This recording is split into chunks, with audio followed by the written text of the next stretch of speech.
Dans un pays en guerre, 1000 bus flambant neufs apparaissent soudain dans les rues de Ouagadougou. Financés sans un seul dollar de dette extérieure, ils roulent chaque jour comme une anomalie économique qui contredit toutes les fiches techniques des bailleurs. Pour des millions d'Africains qui regardent d'Ibrahim Traoré prendre ce pari risqué, une question obsédante surgit. Et si ce choix radical changeait vraiment les règles du jeu? Derrière ces bus peints aux couleurs nationales se cache peut-être le laboratoire le plus explosif de la souveraineté économique du continent. Le projet des 1000 bus, financé exclusivement par l'or et le coton, promet bien plus qu'une amélioration des transports. Il expose un test grandeur nature de souveraineté économique dans un pays frappé par la guerre et la pression terroriste. La promesse centrale, un modèle capable de fonctionner sans dette ni conditionnalités extérieures, attire autant d'admiration que de scepticisme parmi les observateurs africains. Le risque est évident. Dépendre presque entièrement de deux matières premières soumises aux fluctuations mondiales pourrait fragiliser l'équilibre budgétaire du pays, surtout dans un contexte marqué par l'inflation et l'instabilité politique.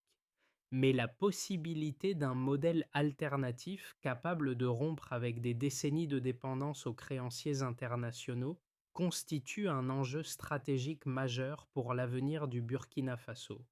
Si l'expérience réussit, elle pourrait servir de précédent à d'autres nations longtemps piégées dans le cycle de la dette. Si elle échoue, elle renforcerait l'argument de ceux qui jugent irréaliste tout modèle fondé uniquement sur les ressources internes. Une tension palpable traverse ainsi tout le récit. Ce projet est-il une exception brillante ou l'esquisse d'un chemin durable pour l'Afrique? Les premiers audits publics ont révélé un élément que presque personne n'avait anticipé. Plus de 80 millions de dollars provenant uniquement de l'or et du coton ont été réaffectés sans qu'une seule ligne de dette extérieure ne soit contractée. Cette transparence inhabituelle, affichée dès les premières semaines du projet, a créé une onde de choc dans un pays où les grands programmes d'infrastructure étaient historiquement associés à l'ingérence financière étrangère. Ce double constat, mobilisation interne massive et absence totale de créanciers, constitue le point de bascule du récit. Il permet de comprendre pourquoi le modèle défendu par Ibrahim Traoré ne repose pas seulement sur un choix politique, mais sur une reconfiguration méthodique de l'allocation des ressources nationales. Avant cette rupture, le Burkina Faso évoluait dans un environnement écrasé par la guerre interne, les attaques terroristes et la contraction économique. Les infrastructures de transport, vétustes et incapables de répondre aux besoins de la population, contribuaient à l'asphyxie quotidienne de Ouagadougou. La mobilité réduite ralentissait l'accès aux écoles, aux hôpitaux, aux marchés, tout en accentuant les inégalités entre centre et périphérie. C'est dans ce contexte fragilisé qu'une décision inattendue a émergé: financer un projet majeur par les seules richesses nationales. L'or, longtemps exploité de manière peu avantageuse pour le pays, et le coton, pilier historique mais sous-valorisé, deviennent alors les deux leviers d'un pari économique radical. Le gouvernement choisit non seulement de réinvestir ses revenus localement, mais aussi de rendre publique chaque transaction, chaque allocation et chaque étape du processus. Le lancement des lignes de production locales illustre ce renversement. Plutôt que d'importer des véhicules, les ateliers de Ouagadougou sont réaménagés, formant des milliers de jeunes au métier de l'assemblage et de la maintenance. Ce geste, à la fois économique et symbolique, transforme la ville en centre nerveux d'une souveraineté revendiquée. À partir de là, la question qui sous-tend la suite devient inévitable. Cette dynamique interne, née dans l'adversité, peut-elle réellement tenir face aux pressions extérieures et aux limites propres à l'économie burkinabé? Dès les premiers mois, deux scènes très concrètes permettent de mesurer l'impact réel du projet. Le premier cas se déroule dans un atelier réaménagé de Ouagadougou, où une trentaine de jeunes, jusque-là sans emploi stable, apprennent à assembler les modules électroniques des bus. L'un d'eux, formé en mécanique mais resté inactif pendant des années, explique que cette opportunité lui a enfin permis d'exercer un métier correspondant à ses compétences. Leur travail quotidien, encadré par des techniciens locaux, incarne la volonté de reconstruire une chaîne industrielle entièrement nationale. Le second cas apparaît dans un quartier périphérique autrefois isolé. Avant l'arrivée des bus, les habitants mettaient parfois plus d'une heure pour rejoindre le centre à bord de véhicules irréguliers et vétustes. Après la mise en circulation des premiers cars, le trajet est réduit de près de moitié, ce qui permet aux élèves d'arriver à l'école dans des conditions nettement plus stables et aux travailleurs d'éviter les retards chroniques qui limitaient leur productivité. Ces changements, bien que localisés, forment les premiers signaux d'une dynamique structurelle.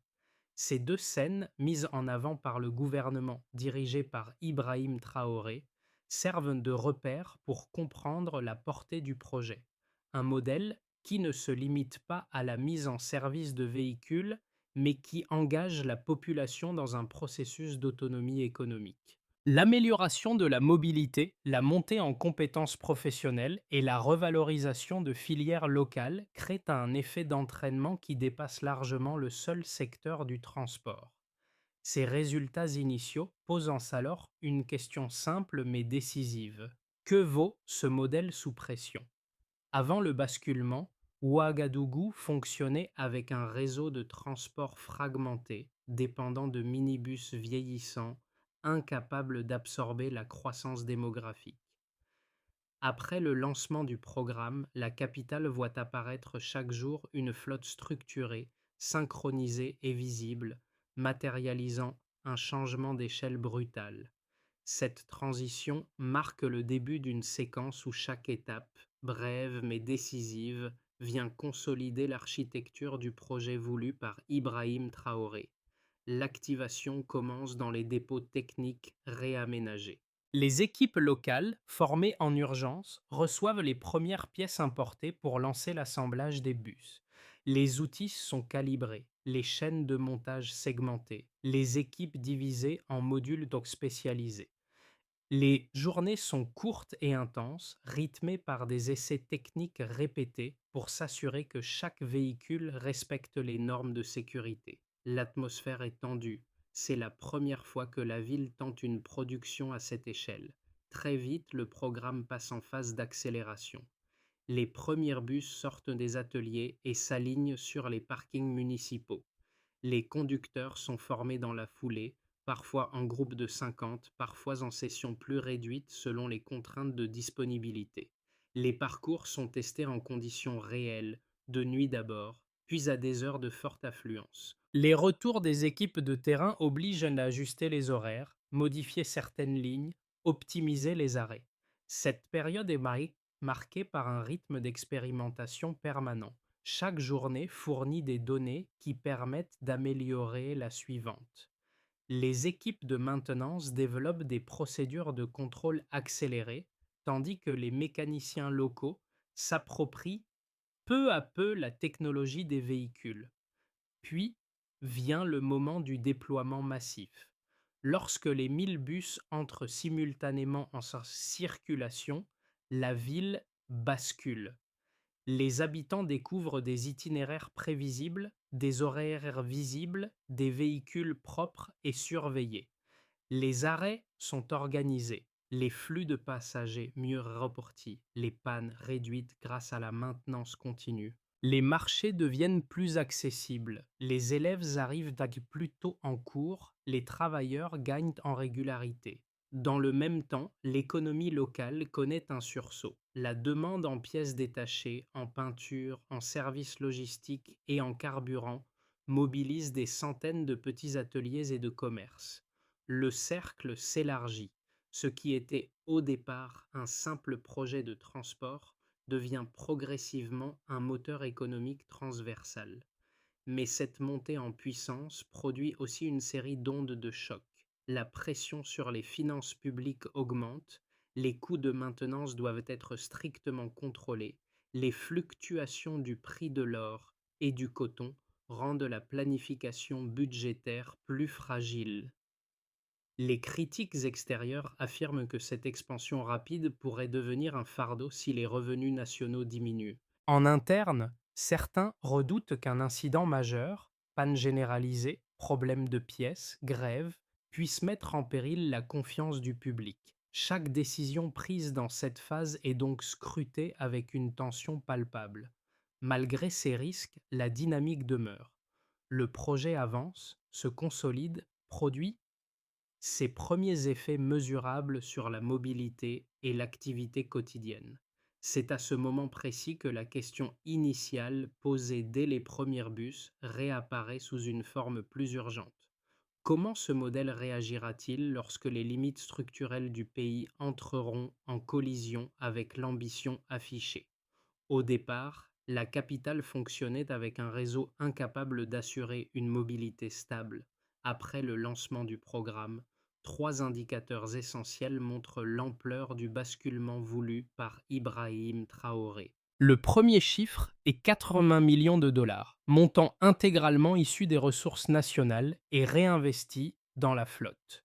Cette somme totalement interne prouve la capacité du pays à financer une infrastructure lourde sans recourir à l'endettement extérieur. Le second indicateur concerne les 1000 bus mis en circulation à Ouagadougou. Ce volume inédit pour le Burkina Faso crée un maillage beaucoup plus dense et rend la mobilité plus fiable dans l'ensemble des quartiers de la capitale.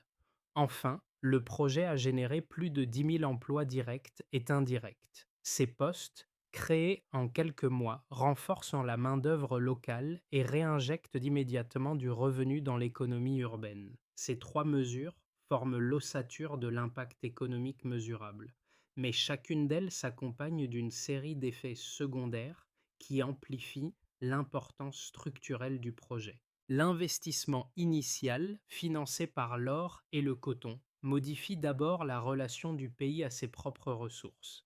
Les fonds, habituellement affectés à des dépenses courantes ou insuffisamment valorisés, sont désormais dirigés vers une infrastructure visible, durable et directement utile. Cette réallocation crée un précédent. La richesse nationale peut devenir un levier de développement plutôt qu'un simple produit d'exportation. La mise en service des 1000 bus transforme ensuite la dynamique quotidienne de la ville. Le flux régulier des véhicules réduit les temps de trajet, fluidifie les déplacements professionnels et scolaires et améliore la fréquentation des commerces. Les quartiers périphériques, longtemps déconnectés du centre, bénéficient enfin d'un lien stable avec les pôles d'activité. Quant aux 10 000 emplois, ils produisent un effet multiplicateur. Chaque salaire versé stimule les achats locaux, soutient les ateliers de maintenance, encourage la formation technique et renforce les filières industrielles. Le projet ne crée pas seulement des postes, il installe une culture professionnelle plus qualifiée, capable d'entretenir et d'adapter les infrastructures sur le long terme. Cependant, ces résultats doivent être lus avec attention. La dépendance du financement aux matières premières expose le budget aux variations de prix sur les marchés mondiaux. Une baisse significative de la valeur de l'or, par exemple, pourrait limiter la capacité d'entretien ou de renouvellement de la flotte.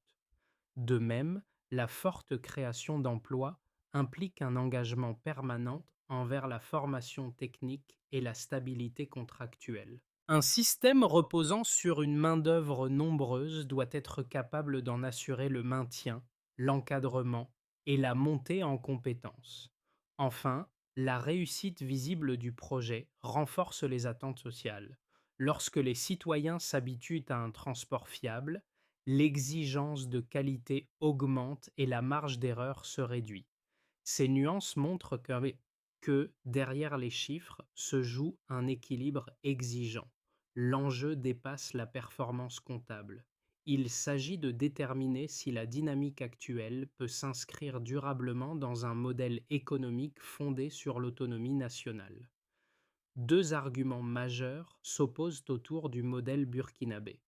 Le premier, avancé par de nombreux analystes extérieurs, affirme qu'un projet financé exclusivement par l'or et le coton serait trop instable pour survivre aux fluctuations des marchés mondiaux. Selon cette thèse, tout modèle dépendant de ressources volatiles risquerait de s'essouffler dès qu'une crise internationale ferait chuter les prix des matières premières.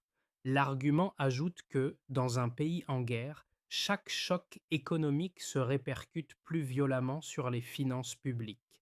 Le second argument critique porte sur la capacité opérationnelle. Les les sceptiques estiment qu'un système reposant sur 1000 bus modernes exige une maintenance coûteuse, une logistique complexe et une main-d'œuvre hautement qualifiée. Or, avant le projet, les infrastructures de réparation étaient limitées, les pièces rares et les équipes locales peu habituées à gérer des flottes de grande ampleur. À leurs yeux, la montée en puissance rapide pourrait mener à un épuisement structurel. Face à ces deux objections, la réponse fondée sur les données du projet est plus nuancée. Oui, la dépendance aux matières premières comporte un risque réel, mais le Burkina Faso a justement tenté d'en atténuer les effets par une transparence totale dans la gestion des fonds, chaque transaction étant auditée et rendue publique. Cette discipline budgétaire, rare dans la région, sert d'amortisseur. Elle permet de limiter les pertes, d'anticiper les besoins et d'ajuster les investissements en fonction des revenus disponibles. Quant à la capacité opérationnelle, le projet fournit un contre-exemple tangible. Les ateliers locaux ont été réaménagés, des milliers de jeunes ont été formés et la production locale a permis non seulement de réduire les coûts, mais aussi d'installer une industrie d'assemblage durable. La mise en circulation progressive a également permis une appropriation technique. Les équipes ont appris à entretenir les bus en temps réel, ce qui a consolidé les chaînes de maintenance. Ainsi, loin d'invalider le modèle, les critiques contribuent à éclairer ces zones de tension. Elles montrent que la réussite actuelle ne repose ni sur la chance ni sur une rhétorique politique, mais sur une série d'ajustements continus, soutenus par des choix budgétaires stricts et une montée en compétences locales. Tout bascule ici. Le tournant apparaît lorsque les premières évaluations internes montrent que la modernisation du transport public ne constitue plus seulement une amélioration logistique, mais un levier de réorganisation économique à l'échelle nationale. À ce moment précis, le projet cesse d'être perçu comme une réponse ponctuelle à la crise. Il devient une démonstration que les ressources internes peuvent soutenir un programme d'infrastructure massif, même dans un pays fragilisé. Sous la direction d'Ibrahim Traoré, cette étape mitoyenne révèle une réalité inattendue. En connectant les quartiers périphériques au centre, les bus déclenchent un flux de mobilité qui active simultanément les écoles, les marchés et les services de santé. La ville, auparavant fragmentée, commence à fonctionner comme un système cohérent, où les déplacements réguliers créent un nouvel élan économique.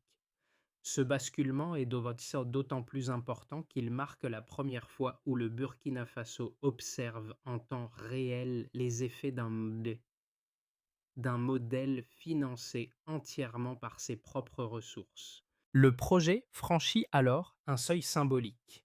Il montre que la souveraineté économique peut prendre une forme tangible, visible et mesurable à travers chaque trajet effectué et chaque atelier local mobilisé. Le projet des 1000 bus a généré un impact immédiat et tangible dans plusieurs domaines clés du Burkina Faso, avec des effets notables sur la société et l'économie. Premièrement, sur la mobilité nationale, les bus ont rapidement permis de réduire de près de 30% les temps de trajet pour les travailleurs et les étudiants. À Ouagadougou, les habitants bénéficient désormais d'un réseau de transport fiable et prévisible, ce qui leur permet de mieux accéder aux services publics, de se rendre au travail à l'heure et d'augmenter leur productivité quotidienne. Le système a également facilité l'accès à l'éducation avec des taux de scolarisation en hausse dans les zones périphériques où l'accès à l'école était historiquement limité. Deuxièmement, sur l'économie locale, l'impact a été phénoménal. Le projet a créé plus de 10 000 emplois, non seulement dans les ateliers d'assemblage et les services de maintenance des bus, mais aussi dans les secteurs connexes tels que la production de pièces détachées et la gestion des stations de transport. Ces emplois ont redynamisé le marché de l'emploi à Ouagadougou et renforcé le tissu économique local avec des retombées dans de nombreux secteurs. Troisièmement, sur les ressources humaines, la formation continue et l'acquisition de nouvelles compétences ont donné un véritable coup de pouce aux jeunes locaux. Les ateliers de fabrication ont formé des centaines de mécaniciens, conducteurs et techniciens, offrant ainsi une meilleure employabilité à une génération souvent privée de telles opportunités. Ce renforcement des compétences locales constitue un point d'ancrage stratégique pour le pays, car il prépare le terrain pour une industrie de maintenance indépendante et autosuffisante à long terme. Quatrièmement, sur les infrastructures, bien au-delà des bus eux-mêmes, l'amélioration des routes et des systèmes de transport en commun a permis de moderniser une partie de l'infrastructure publique. Les nouvelles stations, les horaires organisés et les lignes bien définies ont radicalement transformé le paysage urbain de Ouagadougou, réduisant l'encombrement dans certaines zones et améliorant la sécurité routière. Ce projet montre que même un pays en crise peut se réinventer en réutilisant ses ressources internes, comme l'a démontré Ibrahim Traoré avec la mise en place de ce programme ambitieux. Ainsi, ces effets concrets témoignent d'un changement structurel qui va au-delà du simple transport. Le modèle burkinabé montre qu'une politique de développement interne centrée sur les ressources locales peut générer des bénéfices directs pour la population, redonner de la fierté au pays et amorcer une transition vers une autonomie durable. Toutefois, les défis restent nombreux, notamment concernant la pérennité de ce modèle à long terme. Dans les mois à venir, l'évolution du modèle burkinabé dépendra de plusieurs facteurs économiques, politiques et sociaux, chacun susceptible d'influencer la trajectoire du projet des 1000 bus. Trois scénarios permettent de visualiser les directions possibles et de saisir les implications concrètes pour le pays. Dans une première hypothèse, stabilisation prudente. Dans cette hypothèse, le Burkina Faso parvient à maintenir la flotte opérationnelle et à prolonger les bénéfices actuels du réseau de transport. Les recettes issues des tickets combinées à une gestion rigoureuse des fonds provenant de l'or et du coton suffisent à couvrir l'entretien courant. Le système fonctionne, mais l'expansion reste limitée. Les tensions économiques mondiales provoquent quelques ajustements budgétaires, nécessitant des arbitrages réguliers. Le modèle demeure viable, mais avance à un rythme modéré. Dans un scénario plus favorable, expansion nationale. Si la stabilité politique se maintient et si les prix des matières premières restent favorables, le Burkina Faso pourrait étendre la flotte à d'autres grandes villes du pays. De nouveaux ateliers seraient créés, augmentant l'emploi local et renforçant l'industrie mécanique nationale. L'amélioration de la mobilité favoriserait également les investissements internes, attirant des entreprises locales grâce à une meilleure logistique. Dans ce scénario, le modèle burkinabé deviendrait un exemple continental, montrant la possibilité d'un développement autonome fondé sur des ressources locales. Le système gagnerait en efficacité et pourrait inspirer des innovations dans d'autres secteurs. Dans une perspective plus difficile, pression et fragilité. Si les prix de l'or chutent brutalement ou si les tensions politiques s'aggravent, le projet pourrait connaître des difficultés importantes. Les coûts de maintenance augmenteraient tandis que les recettes diminueraient. Le pays pourrait être contraint de réduire le nombre de bus en circulation ou de reporter des réparations essentielles. Dans ce scénario, certains critiques pourraient utiliser ces difficultés comme preuve que le modèle ne peut pas fonctionner sans soutien extérieur. la confiance du public risquerait de s'éroder. Ces trois trajectoires montrent que l'avenir du projet dépend autant des choix politiques que des aléas économiques. La meilleure stratégie de réflexion consiste à envisager chaque scénario comme un test. Dans quelle mesure le pays peut-il renforcer ses capacités internes pour réduire sa vulnérabilité aux fluctuations extérieures? Le projet des 1000 bus ne se limite pas à transformer les infrastructures.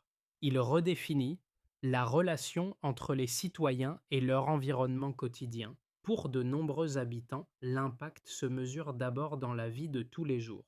Pour ce premier groupe, les travailleurs et les familles, la fiabilité des déplacements change profondément les habitudes.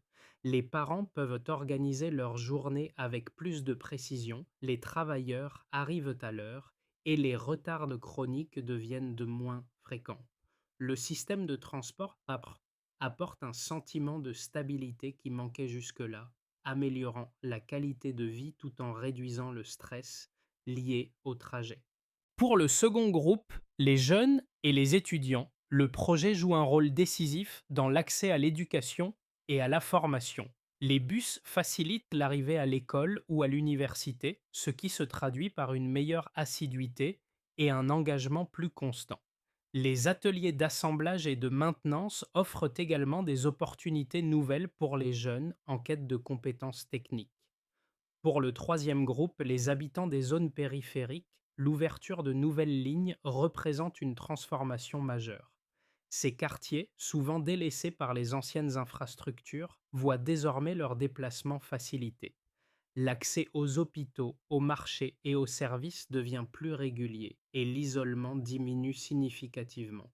Ces trois niveaux d'impact montrent que la transformation du transport public agit comme un vecteur de cohésion sociale. Elle relie les communautés, facilite la circulation des idées et soutient les dynamiques locales. En ce sens, le projet n'est pas seulement une réussite technique ou économique, il devient un outil puissant pour renforcer le lien social dans une période marquée par les tensions internes.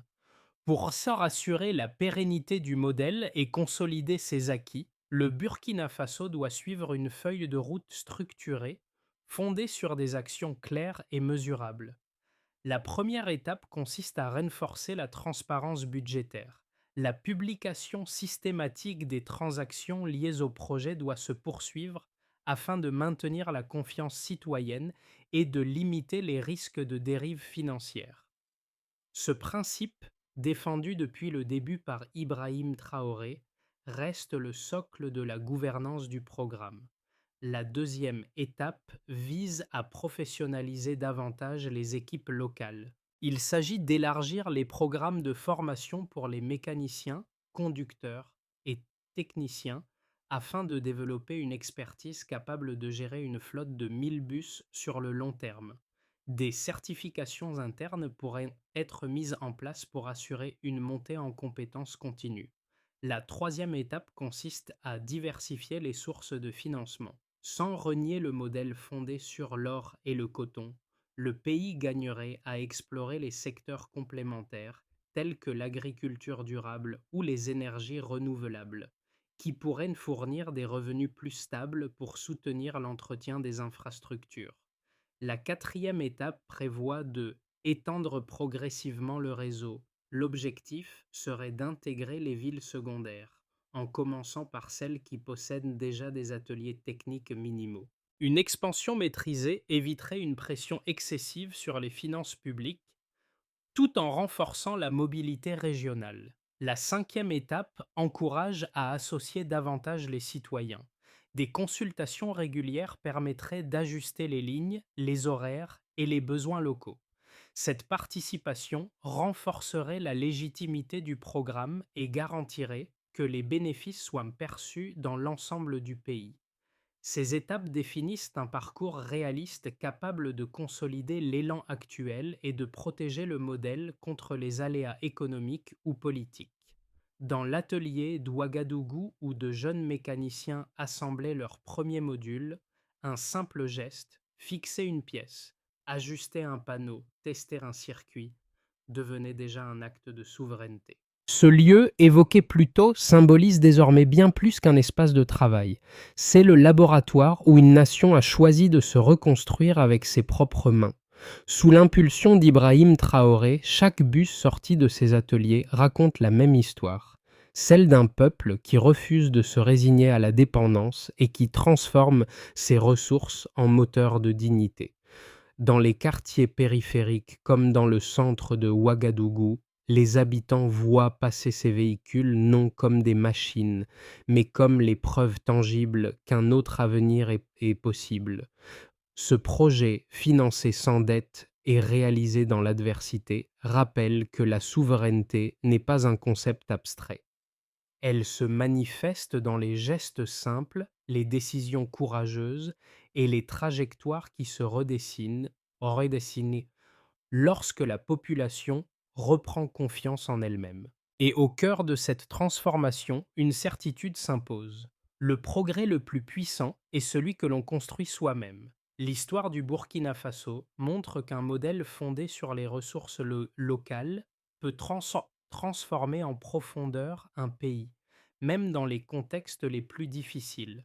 En partageant cette expérience, chacun contribue à diffuser une vision nouvelle du développement africain, une vision où la souveraineté économique devient un chemin concret plutôt qu'un idéal lointain. Si cette trajectoire vous inspire, vous pouvez ouvrir la discussion autour de vous, interroger vos proches, vos communautés ou vos réseaux sur les voies possibles d'un développement autonome. Chaque échange nourrit une prise de conscience collective, essentielle pour imaginer d'autres projets fondés sur la compétence locale et l'indépendance financière. Le Burkina Faso a montré qu'un pays pouvait reprendre l'initiative et redéfinir ses priorités en s'appuyant sur sa propre énergie.